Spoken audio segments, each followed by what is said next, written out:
What was the first car you remember wrenching on? Oh, my own car. I used to ask my dad about, I said, Pap, you gonna buy me a car? And he's like, no, so you'd have to buy your own. So I took this job, and some people may not know what we're talking about, but I'll tell it anyway. He said, I'll take you down to this guy, Earl Clevenger. And Earl Clevenger he hauled chickens to the slaughterhouse. And a lot of people raise chickens in. I mean, when I say raise chickens, it wasn't just a few. Your chicken house, you'd have anywhere 5 or 10,000 in a house, depending on if it's one story or two. In a typical truck, what we had was they'd haul about 5,500 chickens on a load. Well, when you caught these, them chickens, they had even automatic feeders at that time. And them chickens had never seen darkness. This daylight was on. And the feeders, always feed those automatic feeders going on. One thing they had to do was eat, And when it came time to take them to market, you'd go in there and they hadn't seen a lot of humans either. So you'd walk in one end of the house and they're like, oh, they panic and run, Well, you'd start walking one way in the house and all them chickens are running in front of them, they're going to the other end. And you get them down there where they're all real close together and just turn the lights out. Well, they'd never seen lights out before, so they just sat down. Well, chicken coop was a big, wooden piece, so big, so deep. And depending on what market it was going to, that we took them to, we'd either have 17, 19, or 21 chickens in a coop. And you'd reach on and get one by the back leg, just one leg, you put 2 here, 3 here, 3 here, 4 here, and then you'd load them up one at a time on the other hand. And that was one load. You'd have 17, 19, or 21 and go out and load this coop, shut the lid on it, and there you go. So you just be carrying chickens upside down? You carry them upside down, going out and into the coop to go, and you shut the lid. So and there's usually 12 or 13 chicken catchers, if you will. Load that truck, and sometimes it'd be, if it's a 2-story house, we'd have 2 trucks.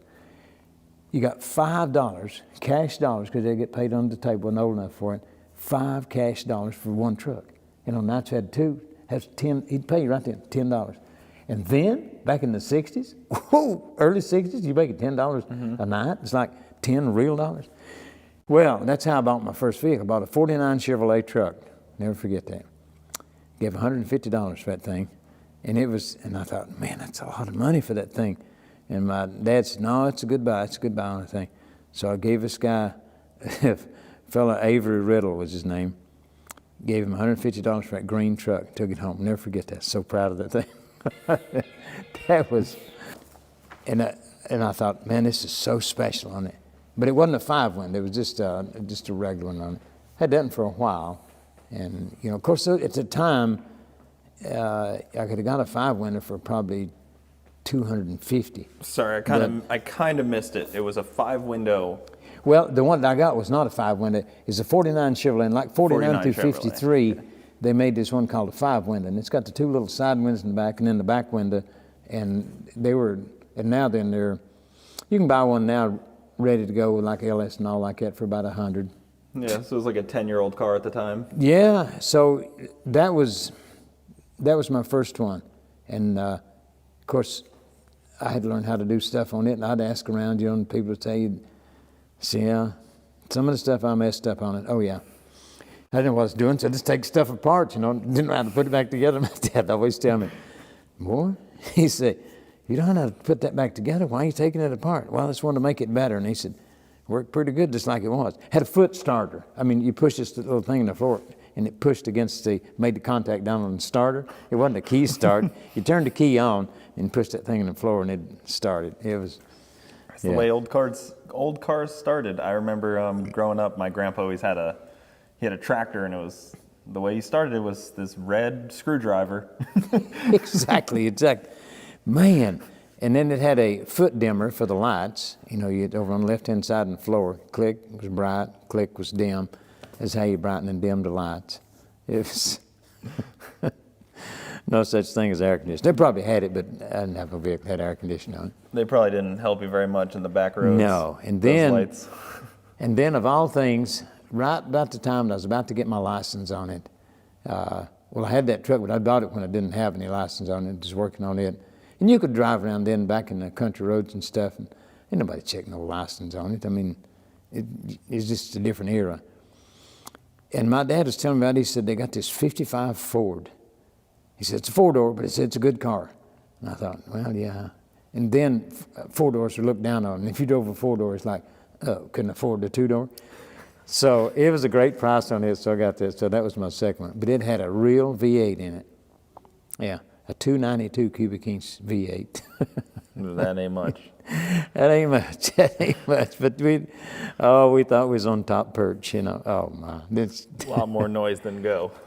you can make a lot of noise, you know, and you could either cut a hole in the muffler or get somebody to take the muffler off, cut it open, and take the insides out, and then weld it back up, and it'd make it a unique sound. There's some of the stuff he done.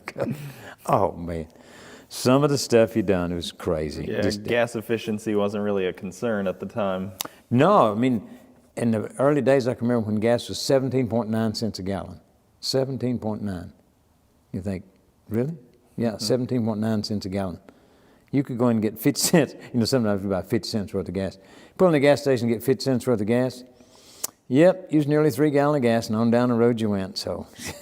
Well, I mean, if you're talking like 64 was this, you're only a few short years before the gas crisis, right? Oh, and then got up into the 70s and the gas, Yeah, that's when everything kind of started to go a little haywire. well, because, you know, all of a sudden, we run out of oil. Oh, crisis. We still haven't run out. No, and you're not going to run out, you know. I mean, it depends on who's on the scare platform that day, you know. Oh, them people need to be scared. Yep. Yeah. Guys, thank you for tuning in to the Bogetti Clips YouTube channel. For the full podcast, check us out on Bogetti Studios YouTube and all your audio platforms. Also, hit that subscribe button to not miss out on any of the new Bogetti Clips coming up.